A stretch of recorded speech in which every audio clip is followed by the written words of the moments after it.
कि अगर भारत ने हमसे चटगांव मांगा तो हम उनसे बंगाल मांगेंगे, बिहार मांगेंगे, उड़ीसा मांगेंगे। अच्छा, ये कोई छोटा मोटा नेता और नहीं था। इसने जो जगह मांगी उससे आप में से कई लोग ऐसे होंगे जो बिहार में बैठकर हमें सुन रहे होंगे, उड़ीसा बंगाल में सुन रहे होंगे और बोले यार कल को क्या हम भी चले जाएंगे क्या? हमें तो लगता था कि हमारे देश में केवल राजनीति के लिए यह लाइन बोली जाती है, लेकिन अब तो यार बड़े बड़े नेता डायलॉग मार दे रहे हैं। बाय द वे मैं बता दूं, जिस नेता का यह बयान है, यह है कौन लेवल का नेता? बांग्लादेश के अंदर दो पार्टियां हैं, एक का नाम है आवामी लीग जिसकी शेख हसीना भारत में हसीन सपने देख रही हैं, दूसरी तरफ है बीएनपी पार्टी, उसके नेता है खालिदा जिया। उन खालिदा जिया की पार्टी का सीनियर जनरल सेक्रेटरी रैंक का आदमी है ये रिजवी। इसने कहा है कि हमारी नजर तो बिहार, उड़ीसा और बंगाल पर है, कहां रह रहे हो? अब ये बात निकलकर कहां से आई, आइए उसको भी थोड़ा बता दें, इतिहास के झरोकों में लेकर चलते हैं। साथियों, 1905 से पहले यह पूरा क्षेत्र एक ही हुआ करता था जिसे बंगाल प्रोविंस कहते थे। जिसे आज बांग्लादेश कहते हैं, यह पूर्वी बंगाल बना तो 1905 में लॉर्ड कर्जन के दुर्जन प्रयासों से। और जो पश्चिम की तरफ बंगाल रह गया, जिसे आज पश्चिम बंगाल कहते हैं, ये दोनों हिस्से तोड़ दिए गए, अलग अलग कर दिए गए। पूर्वी बंगाल, पश्चिमी बंगाल बन गए, दोनों अलग अलग। बहुत ज्यादा विरोध हुआ, बंगालियों ने प्यार दिखाया, एक दूसरे को राखी बांधी, बढ़िया सारे गीत गाए, स्वदेशी आंदोलन चलाए, साड़ियां तो नहीं लेकिन हाँ ब्रिटिश कपड़े जलाए, तमाम प्रकार की चीजें हुई, स्वदेशी आंदोलन हुआ देश में। इस स्वदेशी आंदोलन ने काफी पकड़ना चाहिए, लेकिन उस समय की कांग्रेस ये नहीं चाहती थी कि बंगाल का स्वदेशी आंदोलन पूरे भारत में फेंके, भारत में फैले। इस बात को लेकर कांग्रेस के अंदर ही दो धड़े बट गए। एक धड़ा वो था जो ये चाहता था कि यह आंदोलन केवल यहीं तक सीमित रहे, उसे नरम दल कहा गया कांग्रेस का। एक धड़ा इसमें से था लाल बाल पाल का, जिसे गरम दल का नेता कहते हैं। उन गरम दल के कांग्रेसियों का मानना था कि यह स्वदेशी आंदोलन पूरे भारत में जाए और अंग्रेजों के खिलाफ बड़ा मुहिम बनकर निकले। इस बात के लिए कांग्रेस में 1907 के अंदर स्प्लिट हो गया। गरम दल के नेता चाहते थे स्वदेशी आंदोलन व्यापक हो और नरम दल के नेता चाहते थे कि केवल बंगाल में रहे। खैर, इतिहास के झरोकों में थोड़ा और आगे झांकते हैं। 1911 में पूर्वी बंगाल और पश्चिमी बंगाल को वापस मिला दिया गया कि ठीक है साहब, छोड़ो, दोनों लोग मिल जाओ, काफी झगड़ा हो लिया, कोई बात नहीं। आप लोगों में तलाश लिया हमने कि हिंदू मुस्लिम को बढ़िया से लड़ाया जा सकता है। अच्छा, हिंदू मुस्लिम को बढ़िया से लड़ाया जा सकता है, यह बात अंग्रेजों को समझ में आ गई थी, इसीलिए उन्होंने पहले तो कांग्रेस बनवाई थी 1885 में, बाद में जाके 1906 के अराउंड उन्होंने अपने बांग्लादेश के ध्यान में रखते हुए ढाका के नवाब के साथ मिलकर मुस्लिम लीग बनवाई कि हाँ भाई अब ठीक है, दोनों के लिए दो अलग अलग नेता बन जाए। कांग्रेस को टैग कर दो कि ये हिंदुओं की पार्टी है और मुस्लिम लीग को टैग कर दो कि ये मुस्लिमों की पार्टी है। लेकिन उस समय की कांग्रेस मैच्योर थी, वो शुरुआत में ही ये कहने लग गई थी कि हम सबकी पार्टी हैं, हम किसी एक धर्म की पार्टी नहीं है। लेकिन उस समय अंग्रेज चाहते थे कि नहीं, टैगिंग के साथ चलो, तभी आनंद आएगा, तभी मुसलमानों को अलग देश मिलेगा, और वो हुआ भी। खैर, 1912 में जब इन दोनों को मिला दिया गया, बंगालियों में फिर से प्रेम जागा, लेकिन अपने अंदर पड़ी हुई रिफ्ट वो देख चुके थे कि कैसे एक दूसरे से हिंदू मुस्लिमों को लड़ाया जा सकता है। 1912 में इस बंगाल प्रोविंस में से फिर उड़ीसा और बिहार को अलग किया गया। 1912 में, अब इस पॉइंट को याद रखिएगा, 1912 में इस बंगाल प्रोविंस से उड़ीसा को और बिहार को अलग किया गया। अब यही पॉइंट आप अगर ध्यान में रखते हैं तो ये उसी दिन की याद में है कि हम तो वो बंगाल हैं जिसने पश्चिम बंगाल, उड़ीसा और बिहार को साथ रखा था।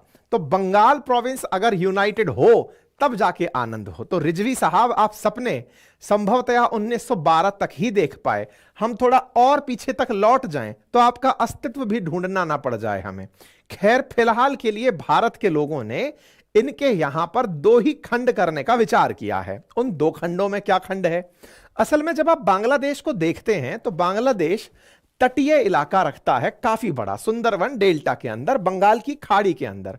इसके पश्चिम के अंदर एक क्षेत्र है, अगर आप उसे ध्यान से देखें तो पहचान भी लेंगे। देखिए, यहां पर अगर आपको नजर देखने का मौका मिले तो इस क्षेत्र को पहचाने तो यहां पर चिटगांव नाम से, चितग्राम जिसे आप कहते हैं, वो पोर्ट है। भारत का जो नॉर्थ ईस्ट है, जिस नॉर्थ ईस्ट से भारत का शेष भाग कनेक्ट होना चाहता है, उसे यहां से होकर सिलीगुड़ी कॉरिडोर के माध्यम से, जिसे आप चिकन नेक कहते हैं, उसके माध्यम से ही कनेक्ट होना होता है। अगर भारत को अपने त्रिपुरा में और मिजोरम में सामान भेजना है, मान लीजिए पश्चिम बंगाल से ही मिजोरम तक सामान भेजना है, तो यह सामान पूरा यूं लंबा रास्ता फॉलो करके फिर पहुंचता है, लंबा समय लगता है। भारत ने शेख हसीना के टाइम पर यहां पर एक बेहतर विकल्प तलाशा। क्या विकल्प था वो? विकल्प ये था कि इनका ये जो चिटगांव है, जिसे चिटगांव कहते हैं, इस चिटगांव को, यहां के पोर्ट को भारत के उस हिस्से के लिए जहां की कनेक्टिविटी आसान की जाए, वहां के लिए प्राप्त कर लिया जाए। मतलब कोलकाता से निकल करके सामान पहुंचे चिटगांव, और चिटगांव से बस रास्ते से सामान त्रिपुरा और मिजोरम पहुंचा दिया जाए। ये इजी कनेक्टिविटी कहलाती। लेकिन जब भारत और बांग्लादेश के संबंध बिगड़ने लगे, तो यहां पर भारतीय लोगों ने डिमांड करना शुरू किया कि बार बार हम क्यों चिकन नेक पर इतना फोकस कर रहे हैं, एक काम नहीं कर लें क्या? बोले बताओ। बोले ये वाला पूरा की पूरा पोर्शन यहां से जोड़ करके अपने पास ही ले लो ना, हमारी हेडेक ही खत्म हो जाएगी। बोले कैसे? बोले अगर ये हिस्सा हमें मिल गया तो भविष्य के लिए चिकन नेक की टेंशन खत्म। बोले कैसे? बोले इधर देखो, अगर ये हिस्सा हमारे पास हो गया बांग्लादेश के अंदर से निकालकर, तो ये पूरा की पूरा हिस्सा हमारे नॉर्थ ईस्ट से कनेक्ट हो जाएगा और हमारे लिए सीधा बस कोलकाता से पानी के जहाज चिटगांव भेजने, उत्तर में हम अपने की तरफ सामान भेजते रहेंगे। ये चर्चाएं होने लगी। चर्चाएं कुछ और भी होने लगी, और उन चर्चाओं में था कि बांग्लादेश में अगर हिंदुओं के साथ अत्याचार हो रहा है, तो ये बांग्लादेशियों को नहीं भूलना चाहिए कि 1971 में पूर्वी पाकिस्तान को हमने ही एक नया देश बनाया था, और अगर अब फिर से हम इंटरफेयर करने पर मजबूर हुए, तो हम फिर से तुम्हें तोड़ करके एक और हिस्सा बना देंगे, और उस हिस्से का नाम ही हिंदू देश रख देंगे। यह भी एक विकल्प है जिस पर अब भारत को विचार कर लेना चाहिए। मतलब भारत वालों ने विचार करते करते चिटगांव को अपने साथ मिलाने का विचार दे डाला, और बांग्लादेश को इधर से तोड़ करके हिंदू देश बनाने का प्लान दे डाला। इस वजह से प्रभावित होकर के ये जो रिजवी जी हैं, ये भड़क गए, और इन्होंने भड़क करके कहा कि नहीं, हम तो बंगाल को 1912 से पहले का देखना चाहते हैं। उस समय सब एक हुआ करता था, हम वहां तक जाना चाहते हैं। तो हम तो कह रहे हैं कि हम तो साहब आजादी से पहले का देख करके भी खुश हैं, आप तो यहां पहुंचे, हम सबको एक करना चाहते हैं। खैर जो भी हो, फिलहाल के लिए बातें ही चल रही हैं, लेकिन इन बातों का अर्थ तो आपको समझ में आ ही गया होगा। अब ये बात निकलकर आई कहां से? तो असल में हुआ क्या कि बांग्लादेश की जो राजधानी ढाका है, वहां पर बीएनपी, बांग्लादेश की जो नेशनलिस्ट पार्टी है, इसने आज ही के दिन इंडियन हाई कमीशन के सामने एक मार्च निकाला, लॉन्ग मार्च निकाला। ये वो प्राणी है जिसके बयान की हम चर्चा कर रहे हैं। बिजनेस स्टैंडर्ड ने इसके बयान को भी लिया है, डेली स्टार ने इस लॉन्ग मार्च के बारे में बताया है कि ढाका के अंदर जो भारतीय हाई कमीशन है, उसके सामने इस तरह से बीएनपी ने, अच्छा अब एक इंटरेस्टिंग बात समझिए, देखिए बीएनपी जो है वो इस बार के चुनावों में पार्टिसिपेट ही नहीं की थी। तो जो शेख हसीना प्रधानमंत्री बनी थी, उस समय पर खालिदा जिया फरार थी। खालिदा जिया पार्टिसिपेट ही नहीं की, बीमारी का बहाना लेकर के विदेशों में थी। अब वो वापस पहुंच चुकी हैं बांग्लादेश के अंदर। उनकी पार्टी को लग रहा है कि अब वो सरकार में आएगी, सीधा सरकार का ग्राउंड बना हुआ है। अब तो वो केवल इस चीज के तलाश में है कि शेख हसीना की आवामी लीग चुनाव में उतरे ही ना, क्योंकि शेख हसीना को तो पहले ही बर्बाद कर दिया, इनके समर्थकों को भी बर्बाद कर दो। ऐसे में यहां के जो ये प्रोटेस्ट हैं, ये आवामी लीग के खिलाफ ना होकर भारत के खिलाफ हैं। और दे कौन रहा है? बीएनपी वाले। और बीएनपी वाले कौन हैं ये लोग? बीएनपी बोले तो बांग्लादेश के दूसरे माई बाप, ये हैं खालिदा जिया। अच्छा, इनके पति के ऊपर आरोप था मुजीबुर रहमान को मारने का, अर्थात शेख हसीना के पिताजी जो थे, उनको मारने का आरोप इनके हस्बैंड जियाउर रहमान पर लगा करता है कि उसने कॉन्स्पिरेसी की थी मुजीबुर रहमान को मारने की। इसका मतलब बांग्लादेश में शेख हसीना, जो कि भारत के प्रभाव में आकर के बांग्लादेश को बनाई थी, वो और इनके पिताजी ये रहे जब तक तो बांग्लादेश में भारत के हितों की बात हुई। और जब जब खालिदा जिया आई तो बांग्लादेश को पाकिस्तान की याद सताई।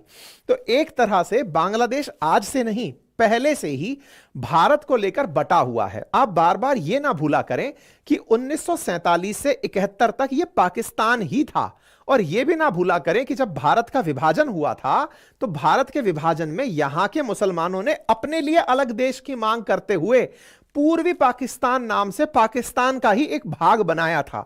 तो इनसे बहुत अच्छे की उम्मीद तो नहीं है, लेकिन भारत ने आंतरिक रूप से इंटरफेयर करके शेख हसीना को हवा देकर पाकिस्तान के दो टुकड़े करा दिए थे। और शेख हसीना इसीलिए भारत के प्रति काफी ज्यादा एहसानमंद भी रही कि साहब आपने मेरा बढ़िया काम बना दिया।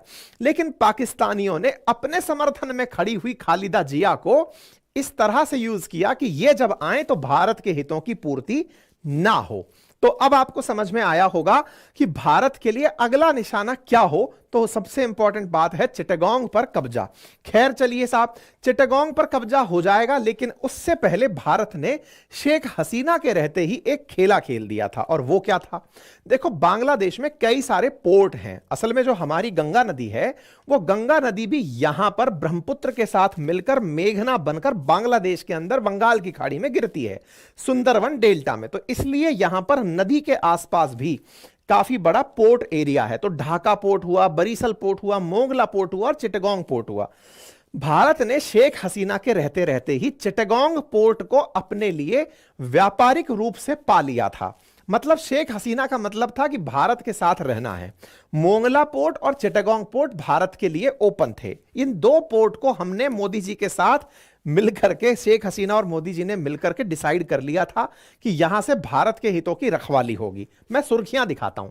देखो 2022 की न्यूज कटिंग देखो, जब भारत के विदेश मंत्री शेख हसीना से बतिया रहे हैं कि साहब ये चिटागोंग पोर्ट जो है वो हमें आने वाले समय के लिए आप दे दो।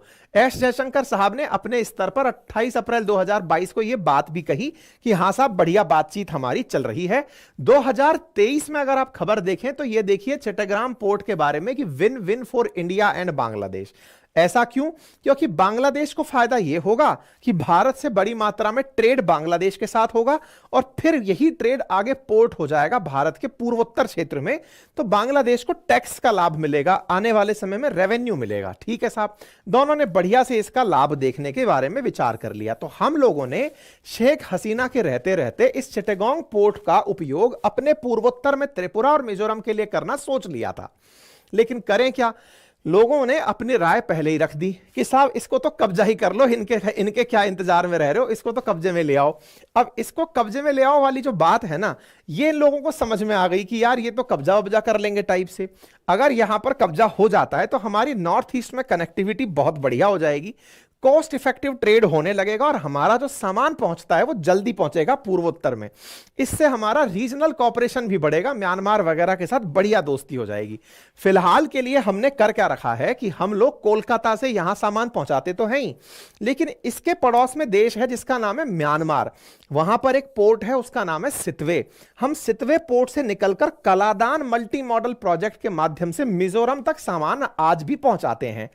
ऐसे में बांग्लादेश को म्यांमार से बड़ी टेंशन रहती है। म्यांमार पर बहुत सारे प्रतिबंध लगे हुए हैं, उसके बावजूद भी म्यांमार बढ़िया तरक्की कर रहा है बांग्लादेश के कंपैरिजन में। किस मामले में? ट्रेड के मामले में। क्यों? क्योंकि भारत ने कलादान मल्टी मॉडल प्रोजेक्ट का उपयोग नॉर्थ ईस्ट तक सामान पहुंचाने में किया हुआ है।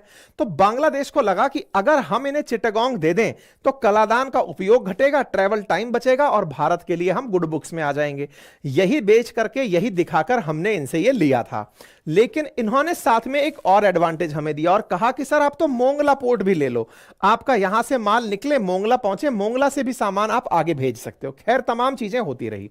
एक चीज मैं आपको और बता दूं, बांग्लादेश के साथ हमारे ट्रेड और भी बहुत अच्छे थे जब शेख हसीना थी, और अभी भी कुछ तो ट्रेड उनमें बाकी हैं। भारत बांग्लादेश के बीच में जो ट्रेड है वो ट्रेड सरप्लस की स्थिति है। भारत बांग्लादेश को जो माल बेचता है उससे बढ़िया पैसे कमाता भी है, और उनको कमाने के लिए हमें इस ट्रेड रूट की जरूरत थी। ऐसे में हमारे और इनके बीच में 4 ट्रांजिट रूट जो हैं वो कनेक्ट हुए और भारत बांग्लादेश ने बढ़िया व्यापार किया। जैसे 2022 का मैं आंकड़ा आपको देता हूं, भारत जो कुल व्यापार करता है उसका 3% जो एक्सपोर्ट है वो हम बांग्लादेश को करते हैं। कितना करते हैं? लगभग 1.15 लाख करोड़ का। बिलियन डॉलर में बताऊं तो लगभग $14 बिलियन हम एक्सपोर्ट करते हैं। भारत लगभग अगर $450 बिलियन 2022 में एक्सपोर्ट कर रहा था, तो उसका लगभग 3% हम बांग्लादेश को एक्सपोर्ट करते थे। वहीं बांग्लादेश के इंपोर्ट्स की मैं बात बताऊं तो बांग्लादेश जो हमसे लगभग $1.25 लाख का माल इंपोर्ट कर रहा है, वो टोटल इंपोर्ट करता है 6.8 लाख करोड़ का। मतलब उसके टोटल इंपोर्ट का 17% भारत से सामान मंगाया जाता है। तो बांग्लादेश की जो निर्भरता है भारत पर, वो लगभग 17% इंपोर्ट पर टिकी हुई है। बांग्लादेश हमसे सब्जियां, तेल, कॉस्मेटिक, कपड़े, मोबाइल, गाड़ियां, ज्वेलरी और फैशनेबल कपड़े मंगाता है। आपको यह बात मैंने पहले भी बताई है कि भारत और इन्होंने मिलकर के कैसे मोंगला पोर्ट को लेकर के बातें की थी। खैर कोई बात नहीं, फिलहाल तो चर्चा इसी की है कि अगर चिटगांव पोर्ट हमें मिलता है तो इससे हमारे ट्रेड को कितना फायदा होगा। और ट्रेड को फायदा होगा सो होगा भारत का जो यहां से तोड़कर हिंदुओं के लिए एक अलग देश बनाने का सपना है, वो भी संभवतः पूरा हो जाएगा। क्योंकि अब लोग इस विषय पर विचार करने शुरू कर गए हैं कि ये लोग अगर ऐसे ही करते रहे तो यहां के हिंदुओं के साथ में यातनाएं बढ़ती रहेंगी। चिन्मय दास प्रभु का ही देख लीजिए, जब से ये गिरफ्तार हुए हैं इनके पक्ष में कोई वकील खड़ा ना हो जाए, इसलिए यहां के वकील प्रोटेस्ट कर रहे हैं। बकायदा यहां पर जो ढाका के अंदर इंडियन एनवॉय हैं, उनको बुलाया गया है। कहा गया है कि अगरतला में हमारे जो रिप्रेजेंटेटिव थे, जो हमारा ऑफिस था, उनके साथ बहुत बुरा हुआ आपके देश में, तो कृपया करके उस पर जवाब दीजिए। खैर भारत सरकार ने उसकी निंदा भी की कि भाई अगरतला, कोलकाता में जो आपके ऑफिसेज में प्रदर्शन हुए उसके हम वो हैं, लेकिन जो हिंदुओं के साथ बांग्लादेश में हो रहा है उसे लेकर के पूरी दुनिया में बैठे हिंदू प्रतिक्रिया दे रहे हैं। आगे बढ़ते हैं। ऐसे में एक खबर और आती है, और वो खबर यह है कि बांग्लादेश ने नॉर्थ ईस्ट के जिन जिलों में बांग्लादेश से बॉर्डर कनेक्टेड था, वहां पर इंटरनेट कनेक्टिविटी फैसिलिटेट कर रखी थी सिंगापुर की एक कंपनी से। शेख हसीना का उस कंपनी में कुछ हिस्सा विस्सा रहा होगा। तो ऐसी सेटिंग थी कि बॉर्डर एरिया में जहां जहां बांग्लादेश और नॉर्थ ईस्ट के जिले शामिल हैं, वहां पर वो कंपनी इंटरनेट प्रोवाइड कराती थी। लेकिन इन लोगों ने उस कंपनी के इंटरनेट को बंद करा दिया है। ये बड़े खुश हैं कि देखो मैंने 2 महीने के अंदर क्या कुछ गुल खिला दिए। इन सब के पीछे असल में माइंड चल रहा है पाकिस्तान का। पाकिस्तान सोच रहा है कि भले ही हाथ में कटोरा हो लेकिन इज्जत फुल मिल रही है, क्योंकि कटोरा यूं रहता है, बस उसको ऊपर डालना है तो वो कैप जैसा लगेगा और उससे इन्हें फुल रेस्पेक्ट मिलेगी। और उसी रेस्पेक्ट की तलाश में ये पाकिस्तान में फुल इंटरफेरेंस में है। किस तरह के इंटरफेरेंस में है? तो खालिदा जिया मैडम जो हैं, जो कभी यूएस जा रही थी इलाज कराने, वो इलाज कराने बांग्लादेश आ गई हैं।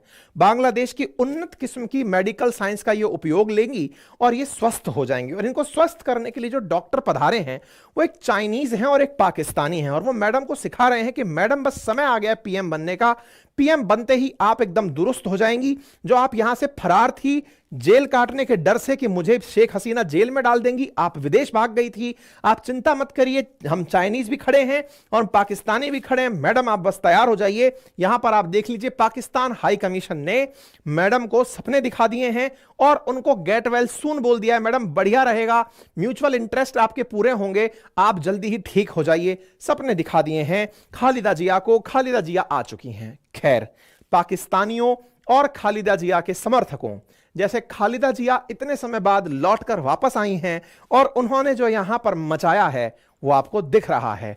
यह मत भूलिएगा, खालिदा जिया बहुत दूर से आई हैं, शेख हसीना बॉर्डर पर ही हैं। जैसे ये आई हैं, इनका समय भी जाने का आएगा। और शेख हसीना अगर रिटर्न मार गई तो तुम्हारा क्या होगा रे बांग्लादेशियों? ऐसे में अब बड़ा सवाल यह है कि शेख हसीना हो सकता है कि इस बार चुनाव में कुछ ना करें, लेकिन एक चीज बहुत अच्छे से समझ जाएंगी कि हमारे पिताजी का जो नोट पे से नाम उड़ा दिए, जो स्टैचू तुड़वा दिए, जो हमारे कपड़े लेकर भाग गए, उन आवामी लीग, उन बीएनपी के नेताओं का क्या इलाज किया जाएगा? आने वाला समय बहुत अच्छा होगा। फिल्म से चल रहा है एकदम, मतलब ऐसा चल रहा है कि हाँ अब तेरी बारी, रस्सा कसी में तुम खींच लिए ना, ठीक है अब हम खींचेंगे। फिलहाल के लिए बीएनपी के लीडर्स का समय है और ये समय के साथ साथ ये भाई साहब जो हैं ये आकर के कपड़े वपड़े जला रहे हैं कि इंडिया की जो साड़ी है वो जलाओ। अपनी बीवी की पुरानी साड़ी ले आए और जला दिए कि देखो हम जला दिए, भारत के कपड़ों का त्याग। 1905 का रिहर्सल है ये, स्वदेशी आंदोलन टाइप का।